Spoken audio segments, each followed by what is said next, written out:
Episode की शुरुआट में हमें पहाड़ों के ऊपर एक सुंदर सा गांव दिखाया जाता है जिसके अंदर बहुत सारे सुंदर घर और इमारतें बनी हुई हैं। असल में ये एक सेक्ट है जिसका नाम टैंगमैन है। अब फिर हमें इस सेक्ट के बाहर वाले जंगल में एक नौजवान को दिखाते हैं जो कुछ एल्डर्स से बचते हुए भाग रहा था। एल्डर्स उसको पकड़ने की कोशिश कर रहे थे और उस पर अटैक भी कर रहे थे, लेकिन वो नौजवान सभी अटैक से बचता हुआ आगे बढ़ रहा था। और ये बात एल्डर्स को बहुत शॉक करती है क्योंकि वो एल्डर्स इतने शक्तिशाली थे कि उनके अटैक से बचना नामुमकिन सा ही होता था। नौजवान का नाम टैंग शैन है और अब भागते भागते आगे एक खाई आ जाती है और अब टैंग शैन रुक जाता है। और यहाँ से हमें ये पता चलता है कि टैंग शैन ने सेक्ट लाइब्रेरी के अंदर घुसकर सीक्रेट टेक्निक सीख ली थी। ऐसा करना मना था और अब इसकी सजा में टैंग शैन को मृत्यु दंड दिया जाने वाला है। वहाँ टैंग शैन जो अपने असूलों का पक्का था और उसे ये पता था कि इसकी सजा मृत्यु दंड ही है, इसीलिए वो खुद अब सुसाइड करने का ही डिसाइड करता है और साथ ही साथ उन्हें ये भी बताता है कि उसने इस सीक्रेट टेक्निक को किसी और को नहीं बताया है और सारी टेक्निक्स उसके कमरे में ही हैं। और ऐसा कहते ही वो उस टेक्निक का सबसे खतरनाक हथियार निकाल लेता है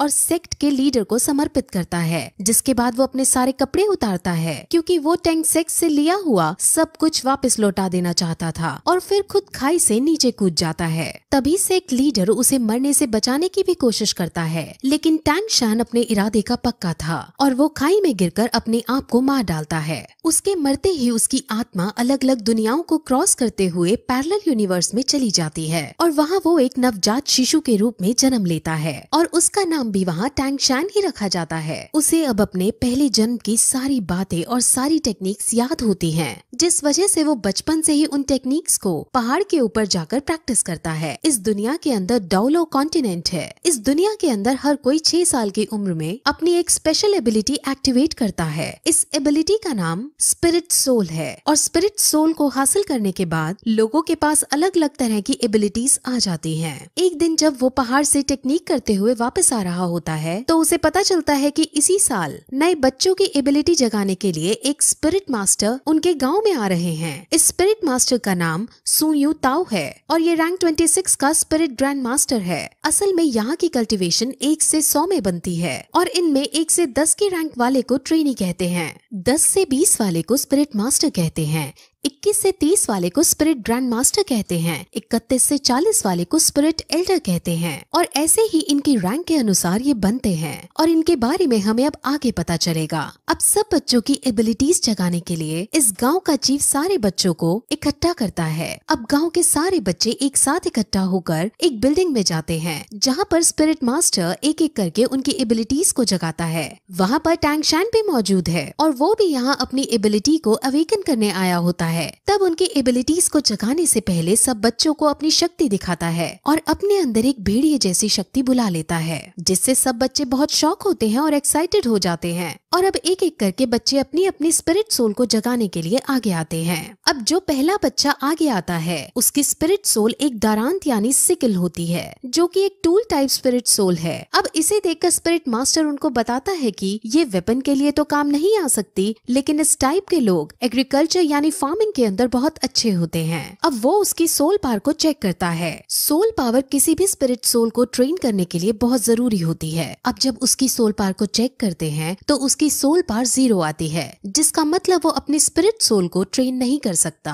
और पूरा जीवन भर एक नॉर्मल इंसान ही रहेगा। ऐसा करते करते वो और भी बच्चों को चेक करता है, जिसमें ज्यादातर फार्मिंग स्किल्स की एबिलिटीज को रखने वाले बच्चे ही निकलते हैं। वहीं फिर एक लड़की अपनी सोल पावर चेक कराने आती है और उसकी स्पिरिट सोल एक ब्लू सिल्वर ग्रास की होती है। ब्लू सिल्वर ग्रास बहुत कॉमन ग्रास है और इसकी कोई स्पेशल एबिलिटी भी नहीं होती और इस टाइप की स्पिरिट सोल को सबसे बेकार स्पिरिट सोल माना जाता है और ये बहुत कमजोर होती है। अब इसके बाद हमारा मेन कैरेक्टर जिसका नाम टैंग शैन है वो आगे आता है और अपना सीधा हाथ बढ़ाकर कंसंट्रेट करता है और उसके हाथ से भी ब्लू सिल्वर ग्रास बाहर आती है, लेकिन तभी उसके उल्टे हाथ में भी कुछ होने लगता है और वहाँ पर हमें एक हथौड़ा दिखता है जिसे वो मुंह बंद करके छुपा लेता है। अब इसके बाद स्पिरिट मास्टर टैंग शैन की सोल पावर चेक करता है और उसकी सोल पावर 10th लेवल पर होती है और ये बहुत रेयर कंडीशन होती है। असल में जिन लोगों की सोल पावर अवेकनिंग के वक्त फुल यानी 10th लेवल की होती है तो उन्हें बॉर्न विद सोल पावर यानी कि इनेट सोल पावर का दर्जा दिया जाता है और ऐसे लोग बहुत ही काम के होते हैं। ऐसे लोग बहुत ताकतवर बनते हैं और लाइफ में बहुत आगे तक जाते हैं। अब स्पिरिट मास्टर उसे बताते हैं कि अवेकन होने के बाद सोल पावर की 10th लेवल सबसे हाईएस्ट लेवल होती है, जिस पर अब टैंग शैन ये पूछता है कि क्या हम इसके आगे नहीं जा सकते, यानी क्या इसके आगे ट्रेन नहीं कर सकते, जिस पर मास्टर उसे समझाते हैं कि इससे आगे ट्रेन करने के लिए हर 10th लेवल के बाद एक स्पिरिट रिंग हासिल करने की जरूरत होती है। स्पिरिट रिंग हासिल करने के बाद ही हम 10th लेवल से आगे बढ़ सकते हैं। बिना स्पिरिट रिंग के हासिल किए कोई आदमी कितना भी ट्रेन क्यों ना हो वो 11th लेवल पर नहीं पहुंच सकता। अब टैंग शैंग उससे ये पूछता है कि क्या तुम्हारे पास 2 स्पिरिट रिंग है, क्योंकि मास्टर की रैंक 26 है और उसे 10th लेवल और 20th लेवल को पार करने के लिए एक एक स्पिरिट रिंग की जरूरत पड़ी थी। स्पिरिट रिंग्स यूजर को उनके स्पिरिट सोल के मुताबिक उनको अलग अलग स्पेशल पावर भी देती है। अब ऐसा कहकर वो हॉल से बाहर आ जाते हैं और अब स्पिरिट मास्टर जाने लगते हैं। अब गांव के चीफ और टैंग शैन के घर जाते हैं और वहाँ उसके पिता को टैंग शैन के पावर्स के बारे में सब कुछ बताते हैं और उसको जीनियस कहकर पुकारते हैं। टैंग शैन के पिता का नाम टैंग हाउ है। टैंग हाउ अब अपने बेटे से उसकी स्पिरिट सोल के बारे में पूछता है और उसे अपने बेटे से उसकी स्पिरिट सोल के बारे में पता चलता है, जो कि ब्लू सिल्वर ग्रास है। अब ये सुनकर उसका पिता शॉक होता है, क्योंकि उसे पता था कि उसके बेटे की स्पिरिट सोल तो क्लियर स्काई हैमर होनी चाहिए। इस लाइन से आप कंफ्यूज ना हो, इसके बारे में डिटेल में आगे बताया जाएगा। अब गांव के चीफ ये चाहते थे कि टैंग शैन शहर की एक एकेडमी में जाकर ट्रेनिंग करे, लेकिन टैंग हाउ साफ मना कर देता है। अब क्यों मना किया है ये भी हमें आगे पता चलेगा। गांव का चीफ बहुत शॉक होता है और उससे लड़ता भी है, क्योंकि इतने बड़े टैलेंट को घर में रखना सही नहीं है। इसको बाहर जाकर बेस्ट ट्रेनिंग हासिल होनी चाहिए। अब चीफ के बार बार समझाने पर भी टैंग हाउ नहीं मानता और चीफ अब वहाँ से चला जाता है। अब टैंग हाउ को ये लगता है कि उसके इस डिसीजन से उसका बेटा नाराज होएगा, लेकिन टैंग शैन उसके इस डिसीजन से नाराज होने की बजाय उनकी बातों से संतुष्ट दिखाई देता है और कहता है कि हम एक लोहार की तरह भी अपना गुजारा चला सकते हैं। अब टैंग हाउ निराश होकर बैठ जाता है और वो दुखी होते हुए सभी स्पिरिट मास्टर्स को बेकार बताता है। अब टैंग हाउ टैंग शैन से अपने स्पिरिट सोल को दिखाने को कहता है, जिस पर टैंग शैन अपने हाथ से उसे ब्लू सिल्वर ग्रास निकाल कर दिखा देता है और ये देखकर वो बहुत चौंक जाता है। लेकिन तभी टैंग शैन उसे अपनी एक और स्पिरिट सोल के बारे में बताता है और अपने दूसरे हाथ से क्लियर स्काई हैमर को बाहर निकालता है। अब ये देखकर टैंग हाउ को कुछ याद आता है कि कैसे कुछ साल पहले वो और उसकी वाइफ कुछ लोगों से बचकर भाग रहे थे और उसकी वाइफ अपने पति और अपने बच्चे को बचाने के लिए खुद को सैक्रिफाइस कर देती है। और अब यहाँ से हमें पता चलता है कि उसकी वाइफ की स्पिरिट सोल भी ब्लू सिल्वर ग्रास होती है। अब फिर टैंग हाउ अपने बेटे की डबल स्पिरिट सोल को देखकर उसे गले लगा लेता है और उसे अब एक बात समझाता है और कहता है कि तुम हमेशा अपने उल्टे हाथ के हैमर से अपने सीधे हाथ की ग्रास को प्रोटेक्ट करना। अब इसके बाद टैंग हाउ टैंग शैन को लेकर काम सिखाने लगता है और उसको इस काम की अलग अलग टेक्निक सिखाता है और इन सभी टेक्निक्स की मदद से टैंग शैन अब अपने पिछले जन्म की मेमोरीज का यूज करता है और उनकी मेमोरीज से वो कुछ हिडन वेपन्स बनाता है। अब अगले दिन टैंग हाउ अपने बेटे को शहर जाकर ट्रेनिंग करने की इजाजत दे देता है और साथ में ये भी कहता है कि वहाँ तुम अपना खर्चा लोहार का काम करके चला लेना। लेकिन शहर पढ़ने जाने के लिए टैंग हाउ उसके सामने कुछ शर्तें रखता है। वो उसे कहता है कि तुम कभी भी अपनी हैमर स्पिरिट में कोई भी स्पिरिट रिंग ऐड नहीं कर सकते। दूसरी शर्त में उसे वो कभी भी अपनी हैमर स्पिरिट सोल को दिखाने के लिए मना करता है और साथ ही साथ किसी को भी अपना ये रहस्य कि उसके पास 2 स्पिरिट सोल हैं बताने से मना करता है और जब तक उसकी जान पर ना आए तब तक वो उसे हैमर स्पिरिट का भी इस्तेमाल करने से मना करता है। अब इन शर्तों पर एग्री करके टैंग शैन अपने सफर पर निकल जाता है। वो अब गाँव के चीफ के पास जाता है और अब दोनों शहर के बड़े स्कूल में एडमिशन करवाने के लिए निकल जाते हैं। अब वो दोनों रास्ता पूछते हुए स्पिरिट मास्टर एकेडमी की तरफ जाते हैं, जहाँ पर उन्हें गेट कीपर रोक लेता है। अब चीफ उसे अपना पास दिखाता है जो उसको स्पिरिट मास्टर ने दिया था। गेट कीपर उस पास को चेक करता है और इस पास को वो फेक समझता है, क्योंकि इस पास पर ब्लू सिल्वर ग्रास लिखा था, लेकिन साथ ही साथ सोल पावर को 10 रैंक का भी बता रखा था। अब ब्लू सिल्वर ग्रास का होना और 10th रैंक का होना ऐसा बहुत रेयर कंडीशन में ही पॉसिबल है और जिस छोटी जगह से ये लड़का आया है वहाँ पर इस रेयर चीज का होना पॉसिबल नहीं है।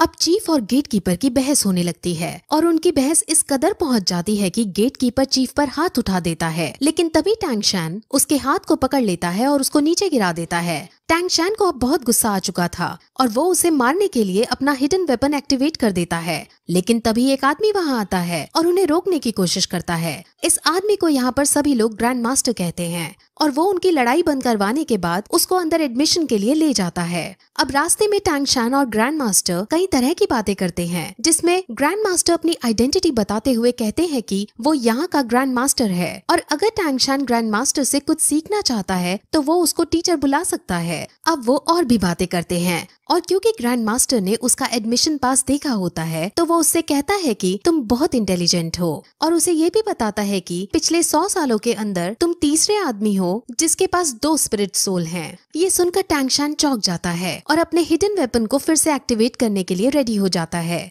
दरअसल वो ऐसा इसलिए करता है क्योंकि उसके पिता ने उसे कहा होता है कि उसकी 2 स्पिरिट सोल के बारे में किसी को नहीं पता चलना चाहिए और अब वो अपने इस खतरे को हटाने के लिए अपना हिडन वेपन एक्टिवेट करता है। लेकिन तभी ग्रैंड मास्टर उसे अब ये बताता है कि आखिर उसे इन सब के बारे में कैसे पता चला। असल में ग्रैंड मास्टर बहुत ज्यादा इंटेलिजेंट है और उसने पहले भी बहुत सारी रिसर्च कर रखी थी। उसमें उसे पता चला था कि दुनिया के अंदर ब्लू सिल्वर ग्रास वाली स्पिरिट सोल के सिर्फ 647 लोग हैं और उनमें से सिर्फ 16 के पास सोल पावर है और उन 16 की भी रैंक 1 से ज्यादा नहीं है। सोल पावर हमेशा स्पिरिट सोल की क्वालिटी के प्रोपोर्शन में रहती है, जिस वजह से ब्लू सिल्वर ग्रास की फुल सोल पावर नहीं हो सकती। इसीलिए ग्रैंड मास्टर श्योर है कि इसके पास 2 स्पिरिट सोल हैं। अब उनकी ये सब बातें सुनकर टैंग शैन समझ जाता है कि ये ग्रैंड मास्टर बहुत समझदार आदमी है और वो तुरंत उसके सामने झुककर उन्हें अपना गुरु बनने के लिए प्रार्थना करता है और अब ग्रैंड मास्टर उसे अपने डिसाइपल के रूप में एक्सेप्ट कर लेते हैं। अब फिर वो दोनों स्कूल के अंदर प्रिंसिपल के पास जाते हैं और प्रिंसिपल उसका एडमिशन पास देखता है। उसे भी थोड़ा अजीब लगता है कि ये ब्लू सिल्वर ग्रास है लेकिन इसकी सोल पावर फुल है, लेकिन साथ में ग्रैंड मास्टर को देख वो उसको एडमिशन दे देता है। ग्रैंड मास्टर हालांकि यहाँ का कोई टीचर नहीं है, लेकिन प्रिंसिपल और बाकी सब ग्रैंड मास्टर की बहुत इज्जत करते हैं और ग्रैंड मास्टर का रुतबा पूरे शहर के अंदर है।